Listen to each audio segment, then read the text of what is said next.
to Hangouts. Or Sister Lane, could you put the address up there, please, for us, for YouTube and for Hangouts, for those that need to go there, so that they can go there. Okay. We have been studying Romans. As you all know, we have been studying the book of Romans, and we are in chapter 11 now. And chapter 11, like several chapters we have studied before in this wonderful epistle in the renewed covenant called the Romans, are powerful, powerful lessons throughout, things that we learned, that our eyes be opened, as opposed to the brainwashing we all have been subject to in the religious world. As you study the scriptures for yourself, your eyes are enlightened, as the scripture said you would be.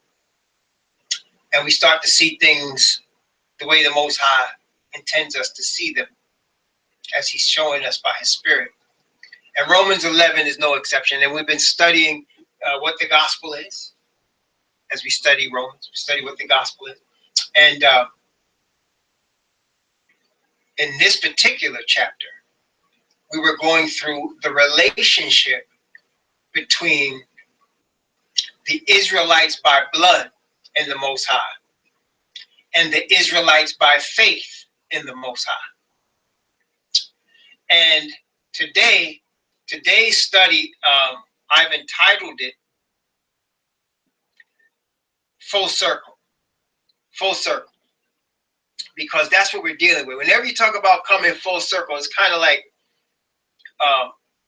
it's like the seasons of life, right? So you start off in the spring, then you go through summer, autumn, and then winter, and then you come back to spring again.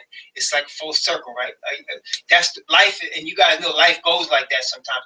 Well, the Most High and his relationship and the dynamic between himself and the children of Jacob, and himself and the Gentiles that become part of the children of Jacob, and their interrelation with each other, it kind of is coming full circle, as we're going to see here in Romans chapter 11. It's coming full circle.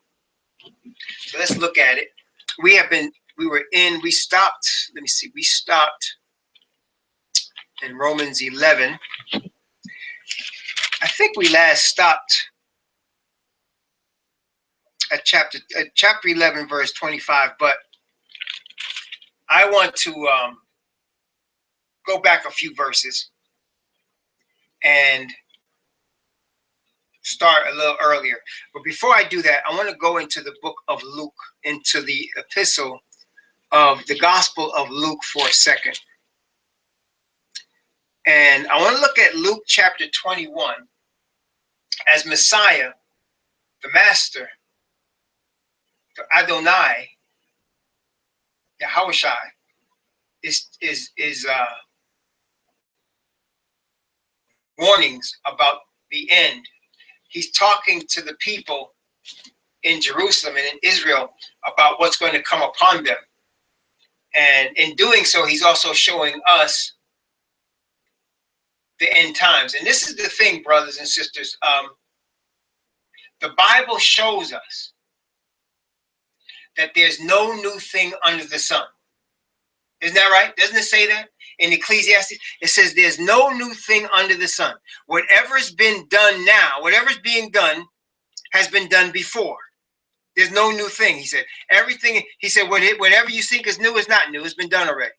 It's already been done. So that is why some people get confused, because people will read what we get ready to read in Luke, right?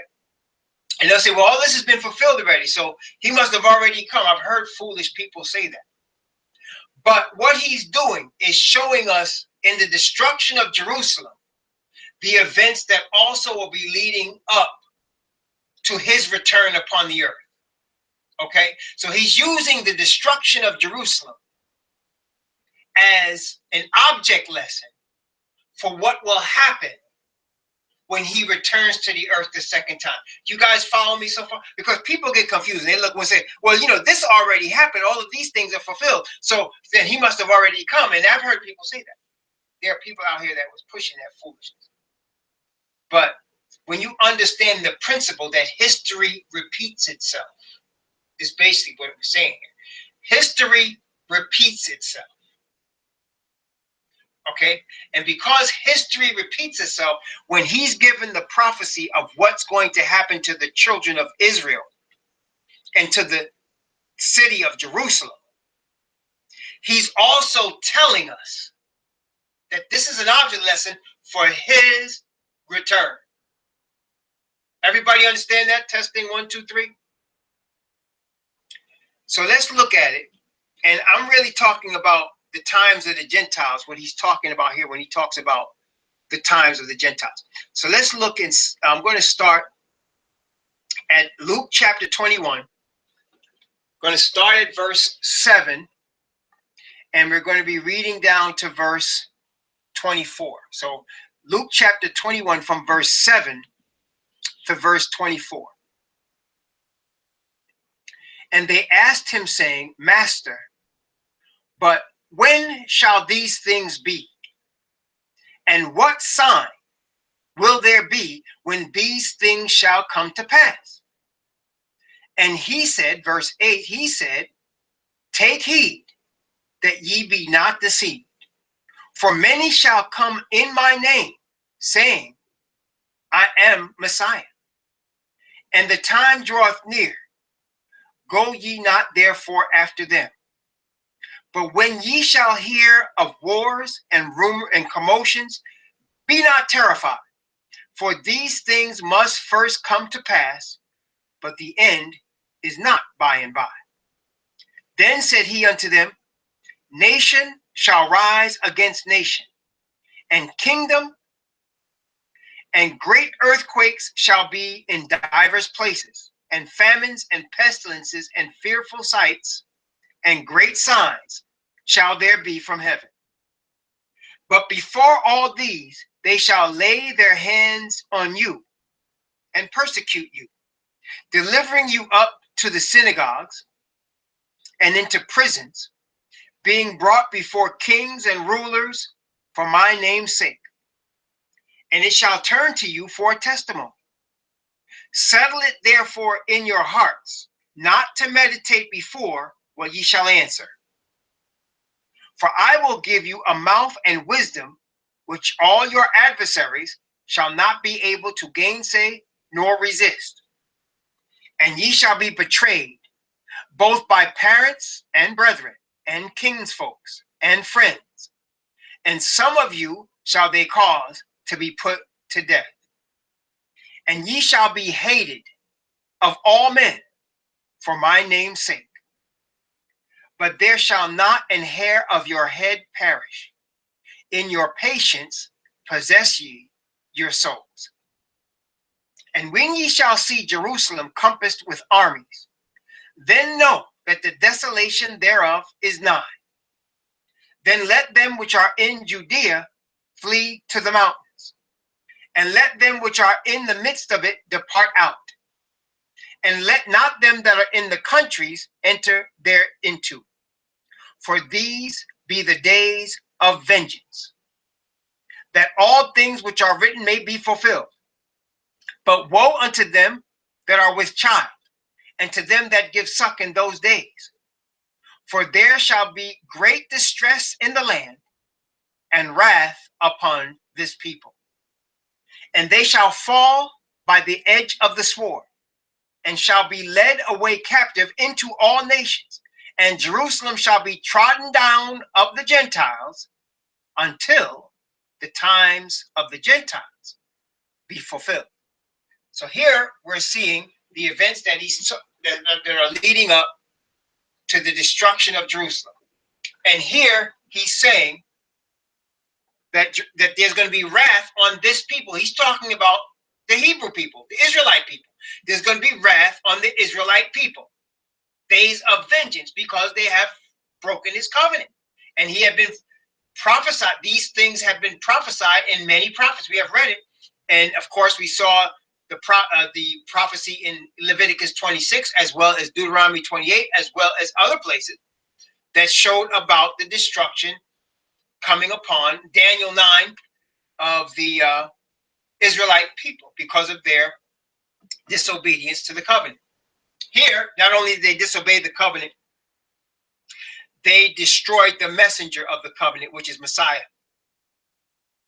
And so he said there's going to be wrath on this people. And he said they'll be taken away captive and be destroyed by the sword, be taken away captive into all nations, and trodden down of the Gentiles until the times of the Gentiles be fulfilled. So there's going to come a time when the Gentiles will get their destruction, when their cities will be destroyed. Okay? When his people will again have to flee into mountains and into wildernesses and get away from heavily populated areas. And just as he told them the sign to leave Jerusalem, he will show us the sign when it's time for us to flee, and he will open the doors for us as well when it's time. Again, this is parallel. So he's showing history going to repeat itself. And the things that happened to Jerusalem and to the people of Jerusalem are going to in turn happen to the world and the Gentiles of the world. And he's going to preserve, as we have seen in Deuteronomy chapter 30, Jeremiah chapter 30, Ezekiel chapter 39, in several places, Isaiah chapter 11, Isaiah chapter 24, Ezekiel chapter 37. I can keep going on and on. In several places, he has shown us he's going to preserve his people. And wrath is then going to be on the Gentiles. So it's full circle. It started off on his people, and the Gentiles were used to punish his people. Later, after that, he's going to put the wrath on the Gentiles. Okay? And he's going to punish them, just as he punished Pharaoh in the days of Egypt. He said this, in fact, in several places, the prophets have said, in Isaiah chapter 10 especially, it tells us that as the escape from Egypt was, so will also be the destruction of the Gentiles at the end. So this is, again, repeating history. So here we are in Romans chapter 11. And we see, as we have studied in Romans chapter 11, that as we have mentioned, the children of Israel rejected Mashiach Yahushai, Adonai, Mashiach Yahushai, the master. They rejected the great teacher. They rejected the Messiah. And in doing so, they rejected the Most High and broke his covenant. So the wrath fell upon the Hebrew people. Jerusalem was destroyed. They were scattered throughout the earth and taken captive as slaves in different parts of the earth. And the message of the gospel went to the Gentiles. The few remnant Hebrews that were left were sent to teach this message of the Hebrew Messiah to the Gentiles. And they were received by many Gentiles. And we saw all of these letters, the Romans, the Thessalonians, the Philippians, the Corinthians, the Galatians. All of these letters were letters written to congregations of followers of the Mashiach Yahushua in these Gentile areas, part of the nation of Israel, through the message of the gospel, which is the power of Yahweh unto salvation, wherein his righteousness is revealed. Okay, and that's what we get. That's Romans chapter 11. So let's look at now, because as we saw last week, he is warning. He's giving a warning to the converts from among the Gentiles. And so let's start at verse 13 of Romans chapter 11. From verse 13, let's start from verse 13 down to verse 18, and let's just review what we did last week and get into this week's stuff as we get closer to the end. We'll finish chapter 11 by the grace of the Most High tonight. For I speak to you Gentiles, inasmuch as I am the apostle of the Gentiles, I magnify mine office, if by any means I may provoke to emulation them which are my flesh, some of them. For if the casting away of them of the world, what shall the receiving of them be but life from the dead? For if the first fruit be holy, the lump is also holy, and if the root be holy, so are the branches. And if some of the branches were broken off, and thou, being a wild olive tree, were grafted in among them, and with them partakest of the root and fatness of the olive tree. Boast not against the branches, but if thou boast, thou bearest not the root, but the root thee. All right, let's stop here. He's talking about an olive tree. And he's saying the root bears them. He said some of them were broken off from the tree, but they were grafted into the tree. Now, I want to ask you a question. Zechariah talks about two olive trees. Have y'all ever read that in Zechariah? Where he talks about two olive trees, and he says, not by might, nor by power, but by my spirit, saith Yahweh. You ever see that? Let's look at it. Zechariah, testing 1, 2, 3. You hear me? Have you ever seen that? Zechariah chapter 4. Yeah, let's look at that. Let's look at that. Because he's talking about being grafted into an olive tree, right? So let's take a look at Zechariah chapter 4. Zechariah chapter 4, which just so happened come after chapter 3, where he talks about Yahushua, the high priest, being dressed, having raggedy clothes taken off of him, and being put white clothes on him with a fair mitre upon his head. And then his servant, the branch, was going to be brought forth. All that was in chapter 3, which is the gospel. But let's take a look at chapter 4, and let's look at these two olive trees. Zechariah chapter 4, I'm going to read from verse 1 down to verse 6 of Zechariah chapter 4. From verse 1 down to verse 6, notice what it says. Zechariah, or Zechariah chapter 4, from verse 1 to verse 6. And the angel that talked with me came again and waked me, as a man that is wakened out of his sleep, and said unto me, what seest thou? And I said, I looked, and behold, a candlestick of all gold, with a bowl upon the top of it, and his 7 lamps thereon, and 7 pipes to the 7 lamps, which are upon the top thereof, and 2 olive trees by it, one upon the right side of the bowl, and the other upon the left side of the bowl. So I answered and spake to the angel that talked with me, saying, what are these, my master? And the angel that talked with me answered and said, knowest thou not what these be? And he said, no, my master. Then he answered and spake unto me, saying, this is the word of Yahweh unto Zerubbabel, saying, not by might nor by power, but by my spirit, saith Yahweh Sabaoth, or Yahweh of hosts. Now, the angel seemed surprised that Zechariah didn't know what the 2 olive trees represented, because he was thinking Zechariah should have known what the 2 olive trees represented. So let me ask you, my brothers and sisters, what do the 2 olive trees represent? Revelation 11. That's right. Be more specific, Sister Elaine. Be more specific now. There's a lot of laws. Is it the health laws? Is it the what laws is it? What laws is it? That's right. That's right. It's the covenant. It's the 2 tables of the covenant, the 2 witnesses. That's what these 2 olive trees. It's the 2 tables of the covenant, and they represent the character of righteousness of the Most High, and his spirit comes from him into the lamps, and the lamps represent his people, his congregation, his witnesses, and they are lightened by his spirit that come from his character. And those 2 tables of the covenant are representative of his character and his righteousness. This is the 2 olive trees. So he told and wrote, okay, y'all got that? Let me not go even past that till we make sure we there. Everybody got that? So the 2 tables of the covenant are the 2 olive trees that stand by Yahweh of the whole earth. And they are representations of his righteous character. That's what they are. They're perfect righteousness as he is perfect righteousness, and his spirit comes from it, right?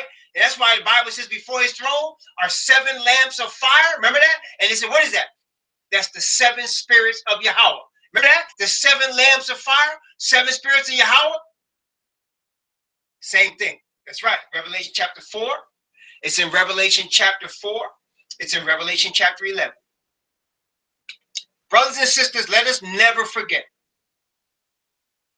the whole argument, the whole war that we're in with evil started because the devil thought that he was going to be the Most High.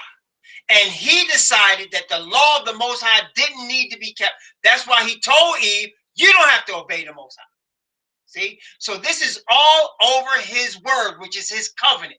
This is about his word. And that's why Revelation 11:19, the seventh trumpet, the last thing that is seen, and the seventh trumpet is not Yahushua, is not even Yahweh. What is it? It is the Ark of the Covenant.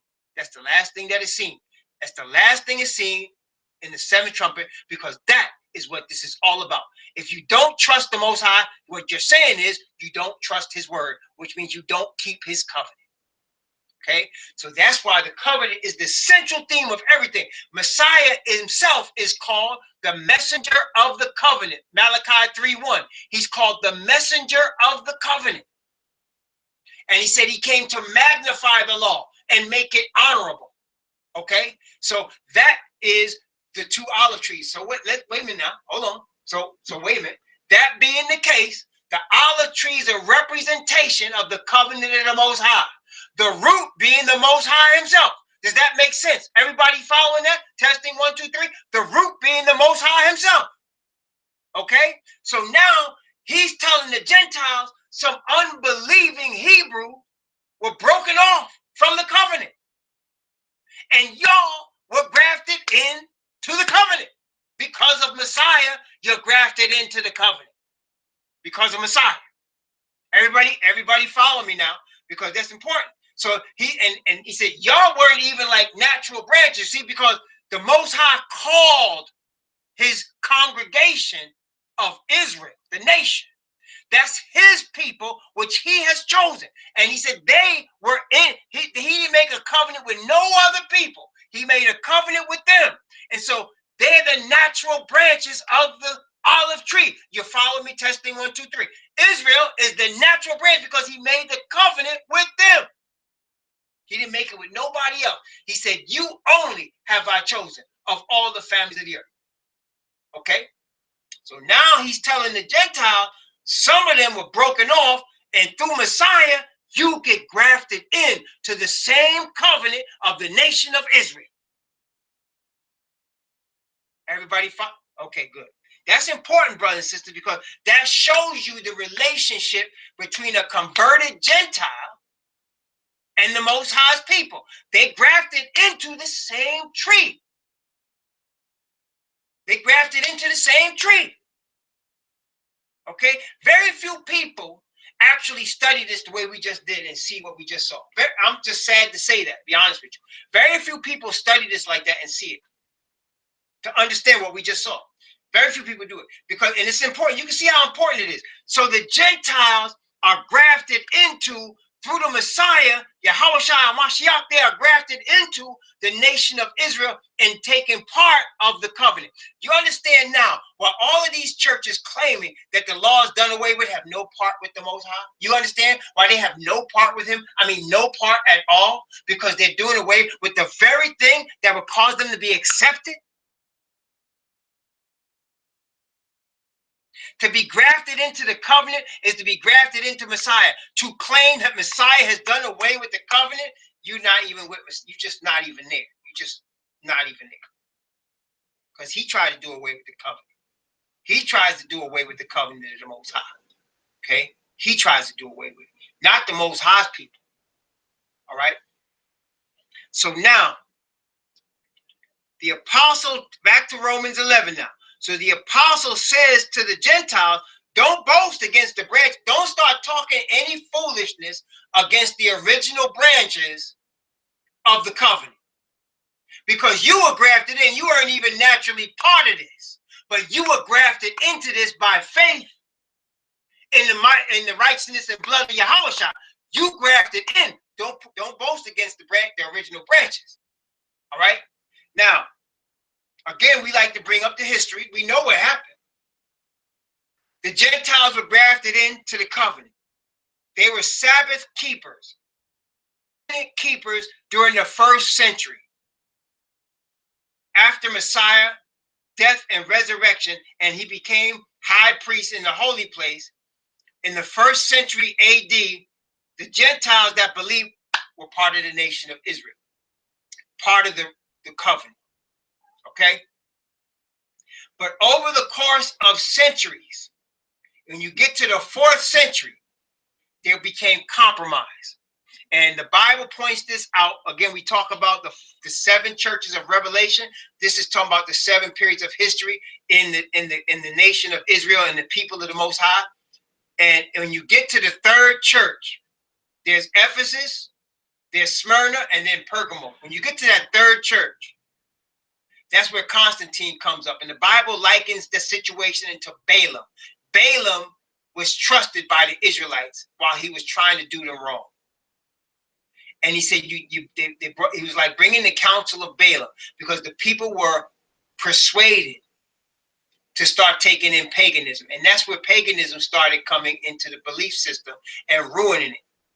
And then by the time you get to Thyatira, the Roman Catholic Church is in full effect. And Christianity is now in full effect by that church, okay? Okay? And that's when he started talking about Jezebel. Because Jezebel was a pagan woman that was the head of the nation of the northern kingdom of Israel. A pagan woman. That's why he called Thyatira Jezebel, because now you had the Catholic Church claiming to represent the Most High. Okay? So now,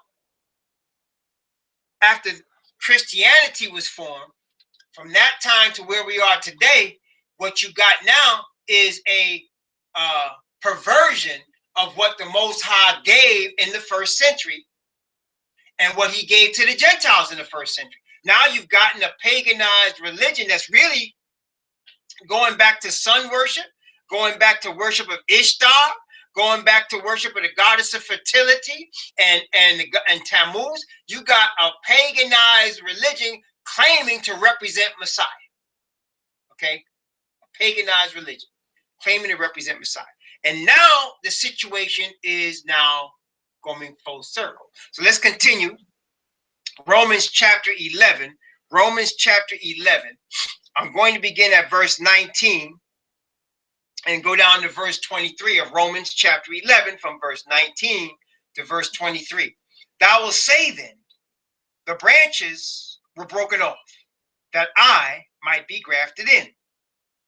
Well, because of unbelief they were broken off, and thou standest by faith. Be not high-minded, but fear. For if Yahweh spared not the natural branches, take heed lest he also spare not thee. Behold, therefore, the goodness and severity of Yahweh. On them which fell, severity, but toward thee, goodness, if thou continue in his goodness. Otherwise, thou also shalt be cut off. And they also, if they abide not still in unbelief, shall be grafted in, for Yahweh is able to graft them in again. So we're talking about, he's talking now, he said, just as Gentiles were grafted into the covenant of the nation of Israel, they could also be broken off. And just as the natural nation of Israel were broken off because of their rebellion, did back in. Okay? And we already read in Luke chapter 21 that he said, Jerusalem shall be trodden down of the Gentiles until the times of the Gentiles be fulfilled. So there's a set time that has been given to the Gentiles to dominate the earth. I want to make sure you're hearing me. Testing 1, 2, 3. Did you got that? There's a set time that's been given to the Gentiles for the Gentiles to dominate the earth. But apparently it's coming to a close at some point, because this is only going to take place, Messiah said, until the times of the Gentiles be fulfilled. And the apostle here is going to use very similar language as we continue here in Romans chapter 11. So everything comes full circle, brothers and sisters. And the blessing is, at the end of all these things, I want to show you something. In Revelation chapter 21, I want to show you some beautiful thing. Revelation chapter 21. I'm going to begin in Revelation chapter 21, talking about the city of the New Jerusalem. The city of the New Jerusalem. And I'm going to begin at verse let's see, 21. I'm going to begin at verse 21, and I'm going to read down to verse 27, because this is the result of the full circle process that the Most High, in his infinite, and I do mean that reverently and sincerely, infinite wisdom, has put forth in his plan of salvation. And the 12 gates were 12 pearls. Every several gate was of one pearl. And the street of the city was pure gold, as it were transparent glass. And I saw no temple therein, for Yahweh, Al Shaddai, and the Lamb are the temple of it. And the city had no need of the sun, neither of the moon to shine in it, for the glory of Yahweh did lighten it, and the Lamb is the light thereof. And the nations, watch this, and the nations of them which are saved shall walk in the light of it. And the kings of the earth do bring their glory and honor into it. And the gates of it shall not be shut at all by day, for there shall be no night there. And they shall bring the glory and honor of the nations into it. And they shall in no wise enter into it anything that defileth, neither whatsoever worketh abomination or maketh a lie, but they which are written in the Lamb's book of life. If you notice what it says, they shall bring the glory and honor of the nations. That's the Gentiles. When he talks to nations, and he said, the nations, the Gentiles of them which are saved shall walk in the light of it, and the kings of the earth do bring their glory and honor into it. As a result of this grafting in process, through Mashiach Yahushua, there's going to be a nations of Gentiles saved. So this full circle process. Now, I just want to bring out that what you're seeing here in Romans 11, what we've read so far is just half of it, right? So we have seen up to the point where there had to be Hebrews of the children of the bloodline of Abraham broken off from the covenant, because they broke the covenant. He says, because they regarded not my covenant and I regarded them not. You see, when he says that, brothers and sisters, he's not only talking about the keeping of his 10 commandment law, he's talking about the receiving of Messiah. Because remember, brothers and sisters, always remember, Messiah is the living version of the covenant. So when you break the covenant, you're breaking off from Messiah. And if you break off from Messiah, you're also breaking off from the Father, and you're breaking off from the covenant. Does that make sense? You got to see, you can't, and somebody can't say, I'm trusting in Jesus, and then don't keep the covenant. Because if you trusting in Messiah, you keeping the covenant. Because he is the living version of the covenant. So he said, they regarded not my covenant, and I regarded them not. They rejected Messiah, he rejected them. Okay? But as the Gentiles, through the teaching of the Hebrews that were left, received Messiah, he received them. But now, here we are at the last days. And now we got Gog and Magog, who are Gentiles, of the children of Japheth. And they run the earth with their religions. And tell me the truth now. Let's talk the truth now, right? All the major religions were started by white males. Am I telling the truth or am I not? They were started by white males. Even Islam was started by a white male. Many people don't even know that. Islam was started by a white male. People don't even know that. And a woman named Khadijah and a Catholic priest. Okay? People don't even realize that. Khadijah and a Catholic priest taught Muhammad how to read. Okay? But that's a different story. But all of these religions dominating earth, the Jehovah's Witnesses, the Mormons, the SDAs, the Catholic Church, white males. This is the Gentiles. Okay? Those that, whatever color they are, or whatever nation they be, that take hold of the covenant of the Most High Yah, they're grafted into the olive tree. You follow me? those, whatever color they be, or whatever nation they are, when they take hold of the covenant of the Most High and they receive Messiah and his righteousness, you're grafted into the nation of Israel. Okay? Grafted into the nation.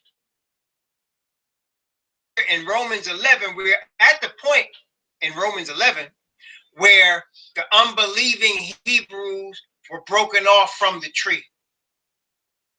And you had Gentiles receiving this truth and coming in. Gentiles like Cornelius, an Italian man, who the Bible says feared Yahweh. He was praying always to the Most High, the God of Abraham, Isaac, and Jacob. And the Most High sent an angel to him, say, go get Shimon. I found out what Peter's name means. It's Shalai. That's what a rock is in Hebrew, Shalai. And so Shimon Shalai was Peter. And he said, go get Shimon Shalai. He stays with another man named Shimon. And they live by the seaside. He's going to teach you what you need to know. He went and sent for him. And then the apostle went in there and started preaching them the Messiah. And they received the Holy Spirit because they were already worshiping Yahweh. They received Messiah and they became grafted into the nation. That's Acts chapters 10 and 11 if you want to follow that. Okay? So the Gentiles can receive this salvation as they are grafted into the covenant of the Most High Yah. But he says, don't boast against the branches. Higher than the original children of Israel. Because that's when you get wise in your own conceits and you see what the result of it is. It's paganism. And they call this Christianity stuff. It's pagan stuff they call Christianity. Okay? That's what you got. Now, let's continue in Romans chapter 11. Romans chapter 11. I'm going to start at verse 24. And I'm going to go down to verse 25 for now. Verse 24 and 25. We did this last week. For if thou were cut out of the olive tree, which is wild by nature, and were grafted contrary to nature into a good olive tree, how much more shall these, which be the natural branches, be grafted into their own olive tree? For I would not, brethren, that ye should be ignorant of this mystery, lest ye should be wise in your own conceits, that blindness in part is happened to Israel until the fullness of the Gentiles be come in. See, then you get this turn again. You see, Messiah said until the fullness of the Gentile, until the times of the Gentiles be fulfilled. And here's the apostle Shaul, he's saying until the fullness of the Gentiles be come in. Blindness happened to the fullness of the Gentiles be come in. It's for the mercy to the Gentiles. See, right now, brothers and sisters, let's talk about the wild olive tree for a second. If the olive tree, now listen to me carefully. If the olive tree is a representation of the covenant and character of the Most High, what is a wild olive tree a representation of? If the good olive tree is the covenant of the Most High with the nation of Israel, what is a wild olive tree? That's right. It's a man-made religion based on disobedience to the Most High's covenant. That's exactly right. It's a heathen pagan religion that goes against the covenant of the Most High. Does that make sense? So he said, you Gentiles were in paganism and heathenism, and I put you in my covenant because you trusted in my son, Messiah, Yahushua Mashiach. You trusted in the master, and through him, he is the living covenant. I'm bringing you in.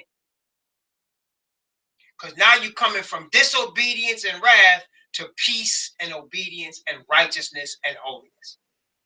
But as we have seen over the centuries, because they did get wise in their own conceits and they created the Catholic Church and they created Christianity, now you got what? A wild olive tree again. That's what you got now. You got a wild olive tree. And they've been broken off from the covenant of the Most High. Again. And you got a wild olive tree.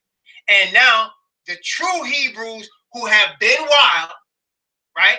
They've been wild olive tree, but they natural branches. Now they coming back. Okay, now they coming back. So things are getting full circle, and he's going to have people that have been redeemed from all nations under the earth. They're going to represent peoples of all different colors and cultures and different places, but they're going to have one thing in common. They're going to be grafted into the covenant of the Most High Yah through Mashiach Yahushua. Okay, they're going to be grafted in. Now, let's continue. Romans chapter 11, from verse 26, down to verse 31. Romans chapter 11, from verse 26 to verse 31. And so, he concludes, all Israel shall be saved. As it is written, there shall come out of Zion the deliverer, and shall turn away ungodliness from Jacob. For this is my covenant unto them, when I shall take away their sins. As concerning the gospel, they are enemies for your sakes. But as touching the election, they are beloved for the Father's sakes. For the gifts and calling of Yahweh are without repentance. For as ye in times past have not believed Yahweh, yet now have obtained mercy through their unbelief, even so have these also now not believed, that through your mercy they also may obtain mercy. Praise the Most High. So he's saying now, because of their unbelief, you got the truth. But if you have mercy on them, they will get the truth. He's telling them this is how you should treat them. You should have mercy on them as you receive mercy. But as we know, has that been the case? Have the Gentiles shown mercy to the Hebrews that they may obtain mercy? No. So what's really happened though? As the Hebrews showed no mercy and they were cast off, and the Most High showed mercy to the Gentiles, now the Gentiles show no mercy and they'll be cast off, except for a remnant. Just like there was a remnant of Hebrews, right? There'll be a remnant of Gentiles, right? And then the Gentiles that have showed mercy will be included with the Israelites that come back and be grafted into their own tree. That's what we talk about when we talk about full circle. So let's go over that again. So you had Hebrews being cut off from the covenant, Gentiles being grafted into the covenant because of their trust in Messiah. And then now, as we go full circle, you got Gentiles that had one time their fathers have been grafted into the covenant, but because they turned back to paganism and they created this pagan religion called Christianity, they've gone back into paganism, and they're showing no mercy because they teaching the Israelites their pagan ways. But now you're gonna have a remnant of Gentiles that come with the original Hebrews. Does that make sense? Just like you had a remnant of Hebrews that were with the Gentiles when they obtain mercy, you have a remnant of Gentiles that are going to be with the Hebrews as they obtain mercy. Full circle. Full circle.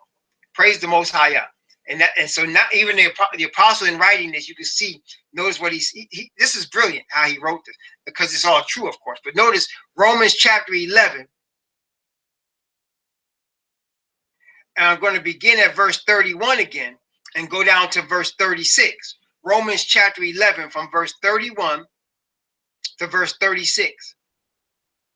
Even so have these also now not believed, that through your mercy they also may obtain mercy. For Yahweh hath concluded them all in unbelief, that he might have mercy upon all. Oh, the depth of the riches, both of the wisdom and knowledge of Yahweh. How unsearchable are his judgment and his ways past finding out. For who hath known the mind of Yahweh, or who hath been his counselor, or who hath first given to him, and it shall be recompensed unto him again? For of him and through him and to him are all things, to whom be glory forever. Amen.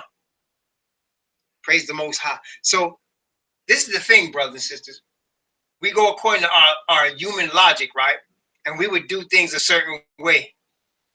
The Most High is higher than our logic, because he's in dimensions we can't even fathom. Okay. He dwells in a high and holiness that we can't even fathom. He's got wisdom to bring things full circle when we would have never seen it that way. And the punishment that he's put on his Israelite people. You think, oh man, he's done with them. I mean, he must hate them. But all the promises of the prophets still there where they say he's going to bring them back. And how apostles explain he's going to bring them back. Right? And then the Gentiles which received the blessing, now they're going back into paganism. They're going to be cut off next. And now you're going to get the original ones back with a remnant of the Gentile. And what do I mean by that? Look, we know the original Hebrews are people of color. Just, that's just a superficial way of looking at it, but I'm just giving it plain and simple. People of color are your original Hebrews, okay? And your people from Europe are your original Gentiles, all right? So now you're going to have people of color receiving the Spirit of the Father, receiving his word and teaching his word to whoever will listen. Most of the Europeans will not want to hear it because these people that are teaching it, just as the Pharisees said about the apostles, they said, now what? These are unlearned and ignorant men. The apostles. They said they were unlearned and ignorant men. But they took knowledge of them that they had been with Yahushua. They could tell. They had been with the master. Just so the poor, the people of color and the poor are going to bring this message of truth, the true gospel, the gospel that reveals the righteousness of the Most High. They're going to bring it. And most of the people that have means and wealth will not listen. They will not listen. Okay? That's right. So the poor are going to listen. But the people that are wealthy are not going to listen. And even at the poor, all you're going to get is a remnant. All you're going to get is a remnant. Okay? Because the people of color that are going to bring this message and the people, the Caucasians that are going to be with them are going to be so few in number. People they're not going to want to hear this, man. I mean, there's going to be pride. There's going to be holier than thou and looking down on and all that. And that's what it's going to be, brothers and sisters. That's why few people are going to be saved, but even fewer Gentiles. It's going to be tough because they're not going to want to hear it from the mouth of these poor black people and poor brown people and poor white people who they're going to call white trash. Isn't that what they call white people when you poor? They call you white trash when you poor. Isn't that right? See, so they're not going to want to hear it from black people and brown people and white trash. They don't want to hear the truth, right? But the Most High is going to pour his spirit, his oil from his olive tree on these people. And they're going to bring a message in power so clear that nobody will be able to say they didn't hear it. That's alive on the earth. Everybody's going to hear it. Okay? Everybody's going to hear it. And it's going to be clear and powerful. And they're going to look and they're going to know that something is that there really is something with these people. But you're going to also see that they white, trashy people, they black people, they brown people, and they're not going to want to hear them. But the people that want the truth will come. And there's going to be a remnant of them that's going to come. Okay? Not a lot. Okay? It ain't going to be these people with these mega ministries on television and all that. It ain't going to be none of them. It ain't going to be none of them. It ain't going to be the people in these big denominations. It ain't going to be none of them. Because you know what? These denominations only care about you if you got money to give them. Like if you became a millionaire, right? I'm gonna tell you the truth. If you became a millionaire, all right, and you walked into a Mormon church or a Jehovah's Witness church or SDA church or Baptist church or Pentecostal church, and you pulled up in a Bentley, and you wearing a $10,000 suit, and you walk in, they're going to greet you. They're going to greet. And you say, well, I've been looking for a church. They're going to make you an elder in their church. They're going to make you an elder in their church because they want that money. But you live in a trailer or you come from a ghetto and you don't have no money. All you living on Social Security, you ain't got no money to give them. They might greet you the first time you come in there, but you ain't going to hear from them again. because you ain't got nothing for the church. I actually heard a pastor say that to me. Said, because when I was in a denomination, I was in this church that was right across the street from one of the worst public housing projects in that city. One of the worst. And I saw it as an opportunity to bring the message to these people in that community. And it was funny, it was only me going over there. My wife thought I was going to get killed. I would go in there with my Bible, and some people did threaten me at first, but after a while they received me. But we had a meeting in the church, and the pastor had put out this word that we shouldn't waste time going there because, in his words, they didn't have the economic base to support our church. That's what he said. They did not have the economic base to support our church. That were his words. And so, but you know what? What he was saying is what all of them pastors and all of them churches believe. Okay? They're looking for people with the economic base to support their church. That's the way it is. See? But the people that are going to give the last warning message to the earth, the people that are going to receive the spirit of Yahweh, the Most High, in the name of Yahweh Shai, the Mashiach Yahweh Shai, the people that are going to be filled with the latter rain are going to be people that live in trailers, ghettos, poor people. It's not going to be people with money. They're going to have no money. They're going to be people that have trouble paying their light bill, people that have trouble paying their electric bill, people that got to count their pennies. It's going to be people like that. No money to give. You remember what happened at the gate, the temple gate, beautiful, when Yachanan and Shimon Shalai was walking by, and the man was begging, and they said, and Peter looked at him and said, "Look at us." And he said, "Silver and gold have I none. Such as I have give I unto thee." Isn't that, you remember that? He said, "Silver and gold have I none." See, brothers and sisters, that's gonna be us. That's gonna be us. See, the church is looking for silver and gold. We ain't got that. We ain't got that. We ain't got nothing for you but love, bro.